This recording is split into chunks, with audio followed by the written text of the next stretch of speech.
Hello, my dear friends. Thanks for joining me tonight.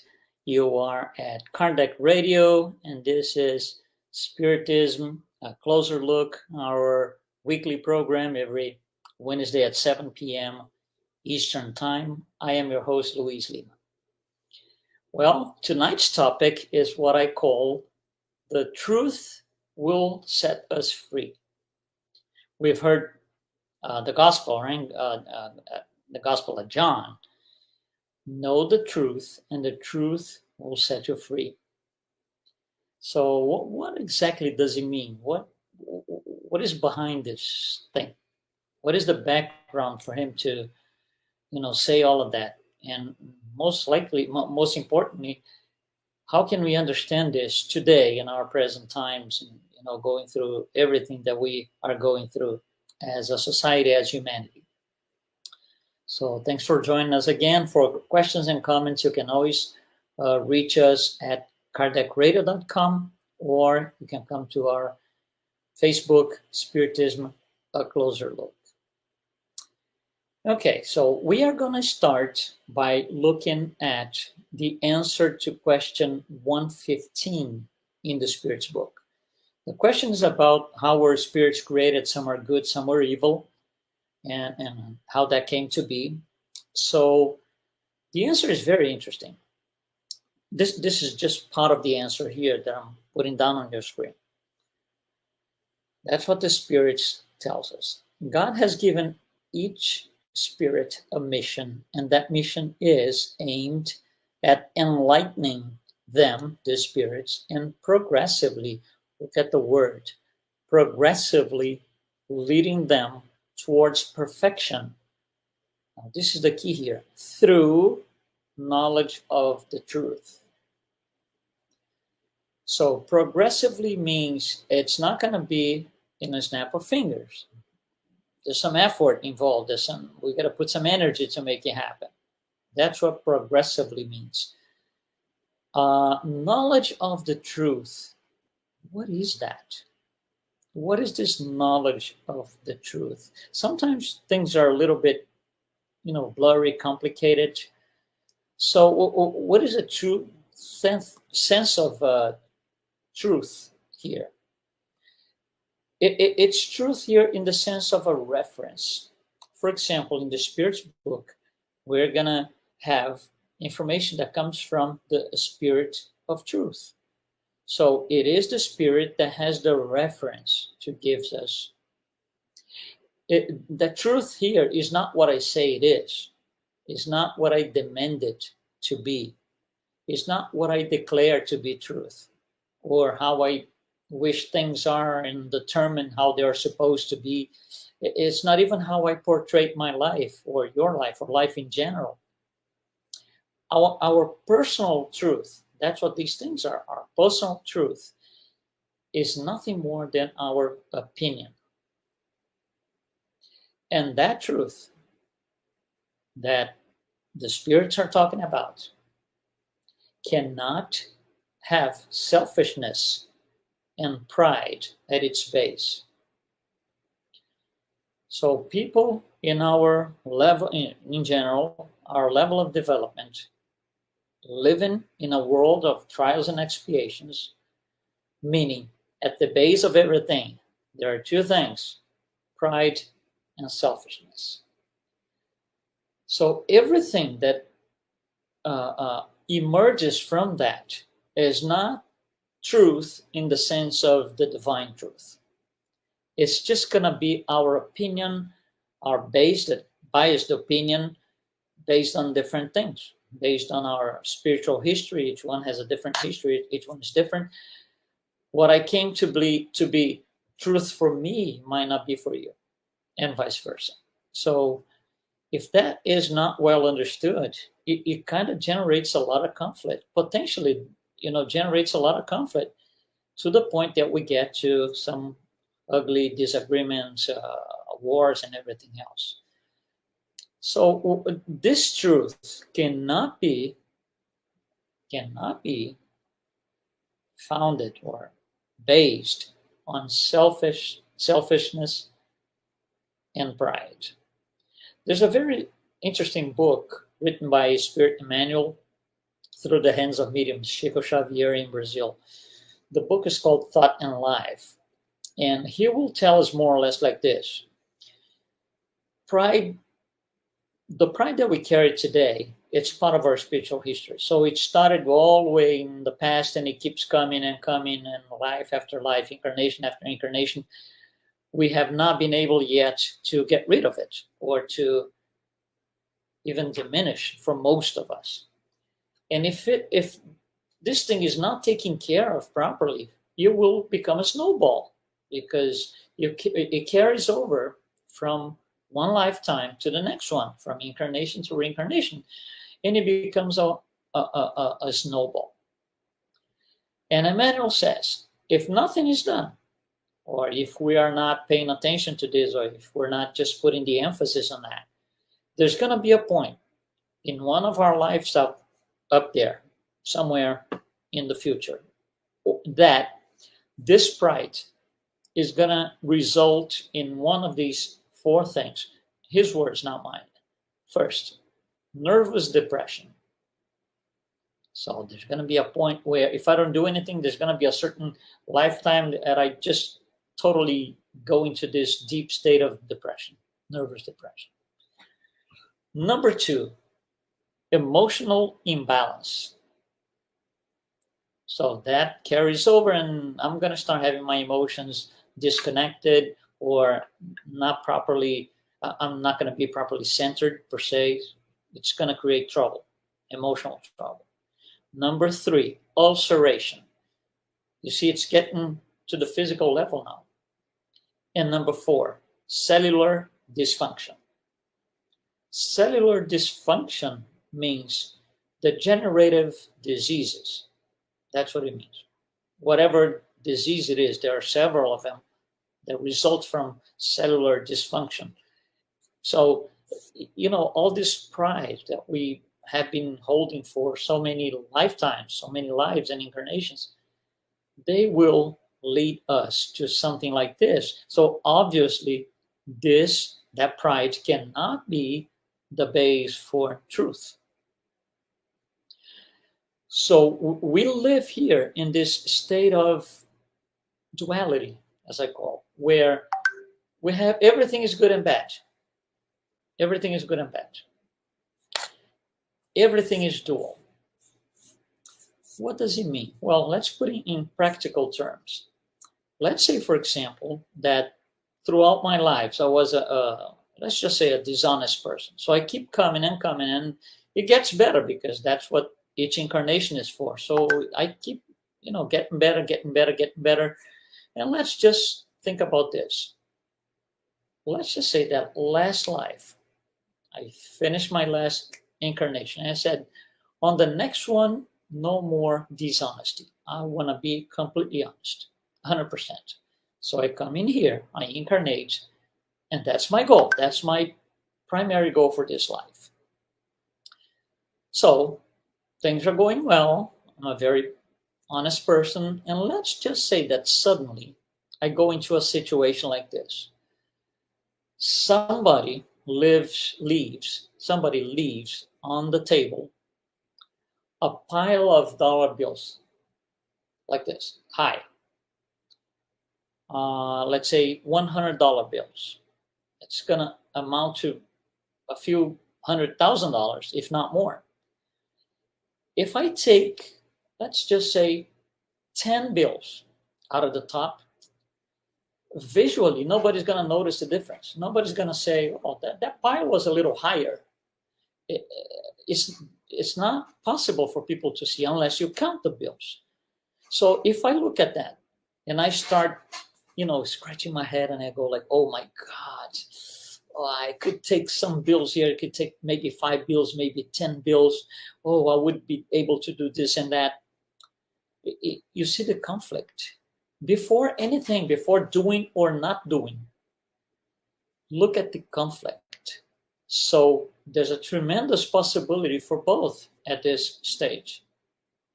Even if I decide to leave the pile of bills in there and walk away, still I had to battle this internal conflict.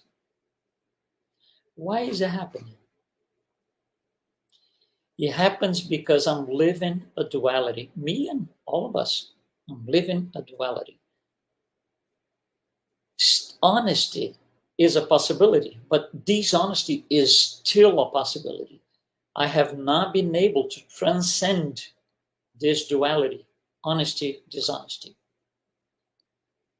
Because if I had been able to transcend this duality, I would look at the pile of bills and I would say, probably would put my two hands on my head and say, oh my God, somebody forgot this tremendous amount of money here. I got to find out who's the owner is so we can return it to him or her. When I get to this point, then yes, I would have transcended the duality, honesty, dishonesty. Here's another one, alcoholism, sobriety. It's the same thing. So I come to this life supposedly to not touch alcohol at all and so and so and so. And then suddenly I go to a party, somebody leaves on the table the most desired and expensive bottle of whiskey ever. Everybody desires that. And I'm alone. I'm just there, alone by myself. I have the glass in there and I have the bottle. And I'm going to battle that because if I go like this, oh my God, this is fantastic whiskey, the most desirable. Oh my God, I got to take maybe a little sip. You see, if I go through this, I have not transcended the duality, alcoholism, sobriety. Because if I had, my attitude would be, wow, this is one of the most desirable whiskey on the face of Earth, on the planet. We have some people here that if they see this bottle, it's going to be trouble. So let me put it out. Let me hide this thing. Let me put it away. You see, it didn't even occur to me to drink or touch in terms of, making use of it. When I get to this point, then I have overcome. I have transcended the duality, alcoholism, sobriety. And that goes for everything. And everything in this world is duality because it's trials and expiations. I have to go through the trials and I have to go through the expiations. And that's how we go through these things. Now, when for the dualities that I have transcended, they no longer exist. For example, honesty, dishonesty. If there is no possibility for dishonesty, there is no longer a duality. When there is no longer a duality, it changes the name. We call it truth. So honesty is the truth. Sobriety is the truth. And that goes for every single duality, where you have vices on one side and virtues on the other side. So getting to know the truth means what? Means dismantle these dualities one by one at a time. And it takes time. That's why we need several lifetimes. That's why we need reincarnation. That's how it comes into the picture. Until we are able to make choices and get better and get better and get better, one day I'm not going to have to make a choice because the other side of duality no longer exists. So it is necessary for us. It's a learning process. We need to face these things. That's how we get better, by having to face these dualities and make choices. And when I make a wrong choice, I'm going to be tried again. I will do it again, and so and so. You see, it's how we learn, because it's free will. I can pick one or the other. It's free will. But I'm going to be training on how to use my free will through these processes of dualities, all of them. You see, Paul used to say, I can do everything, but not everything is convenient. Not everything is good for me. Because I still have my free will. I still can make my two choices. But not one of them is not be good. It's not going to be good. So every duality brings in its core a conflict. Every time I see the two choices, I'm in conflict because I have to make a decision. You see, Jesus never had to think about this. Oh, this poor man is here asking for help. Let me see what I'm going to do. Would I be doing charity here? Would I help him, or would I just walk out? What would I do? He never had to think about anything like this. He didn't have any dualities to deal with. He lived above all these things. And that's our goal, to live above all these things. And I usually, talk to people about a reference, a material reference that we can use, because we have more, I would say, it's easier for us to use material references as analogy because we are living a material on a material plan here. So let me bring something to you and I, right, to think about. I want you to think about the sun. Okay, it's something material. We don't put our hands on it, of course, but it's material. It's out there. We can see, we feel its effect with when it gets hot and so and so. Think about the sun. And I'm just going to ask you this. What time is it night in the sun? Yeah, I know it's a strange question, right?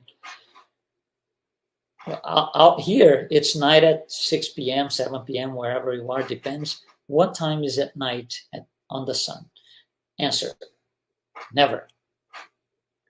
Then my next question is, why is it never dark in the sun?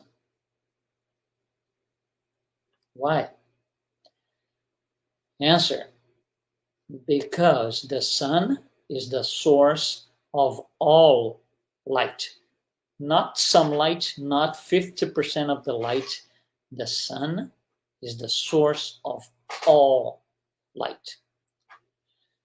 So when am I going to be in peace? When peace is my truth. And when is it going to happen?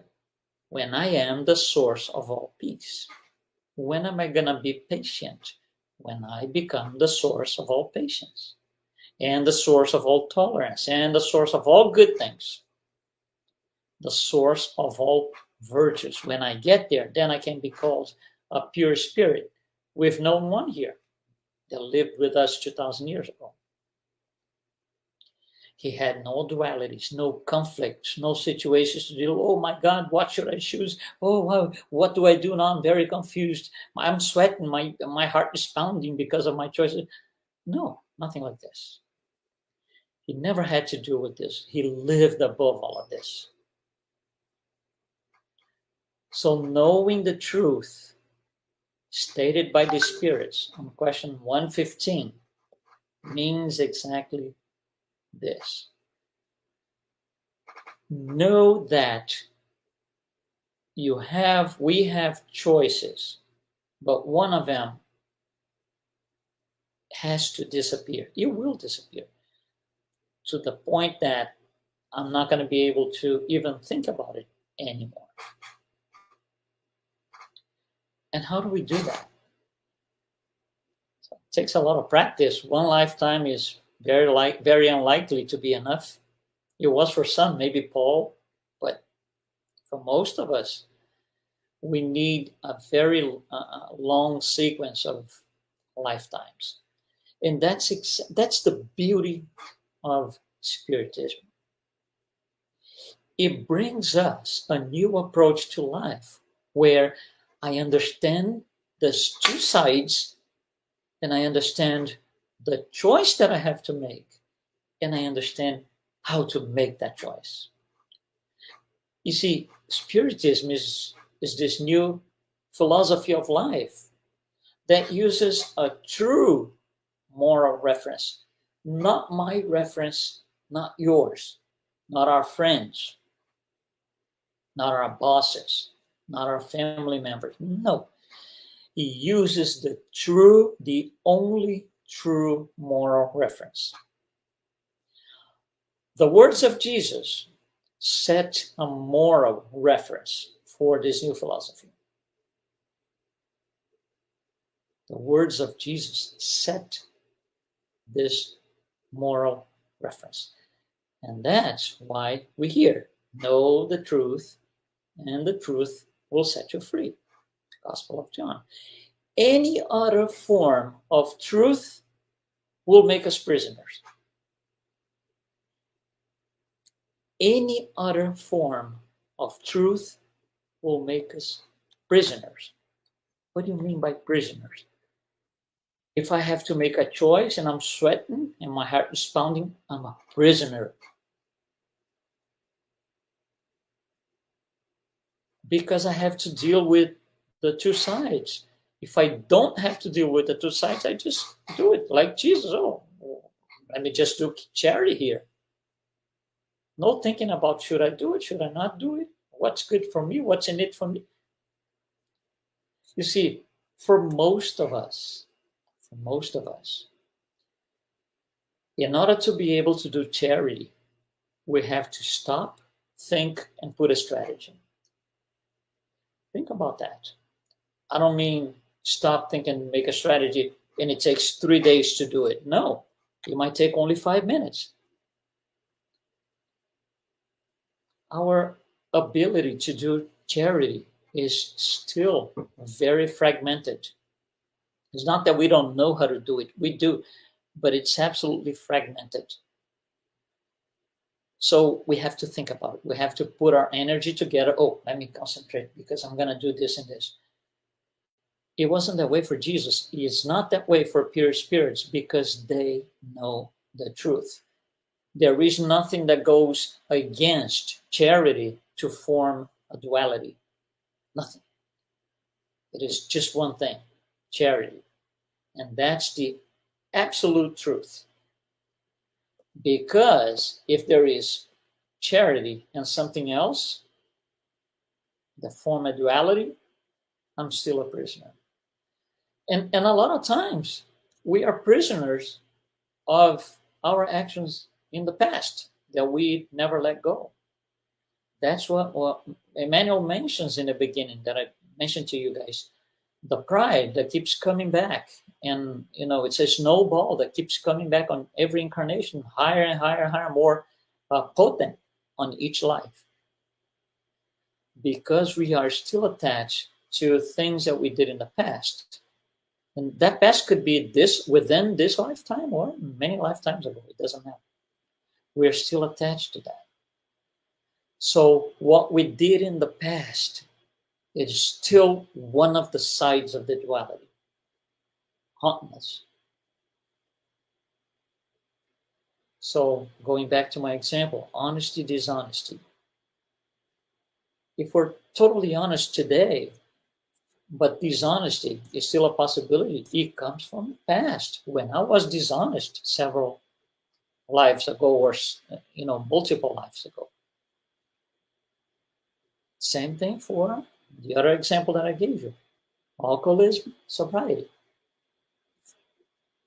If alcoholism was present in several of my past lifetimes, it might still be here. So when there's a bottle, there's a conflict. The conflict doesn't have to be anything outrageous. It could be something simple like this. Oh, I'd like to take a little glass here. Yeah, no, but really I shouldn't do that. It was simple. No suffering, no cold sweat, and nothing like this. But the duality was there.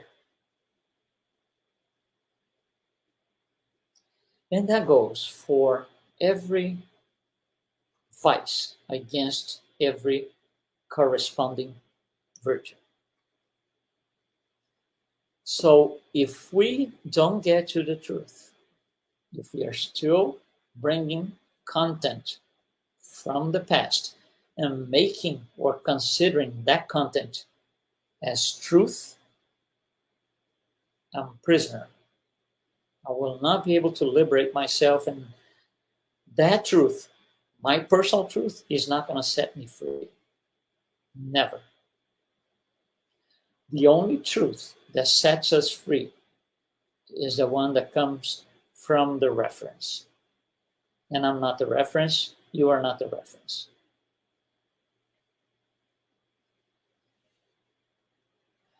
I think there's a lot to think here. There's a lot of considerations. I want to thank Andrea, who is online with us right now. Thanks, Andrea, for your comments. There's a lot of details that we could develop more, but I think it becomes a long subject. We could just take this to the pillow tonight, digest a little bit. There's a lot of elements, but what I wanted to bring to you is a general idea, general concept of what the spirits mean by, or John, Gospel of John too, right? Know the truth, and the truth will set you free. So it is not like this. This is true. I'm telling you, so I'm free. No, that makes exactly the other way around. When I tell you this is true because I say so, I'm a prisoner. Far from being anything close to free.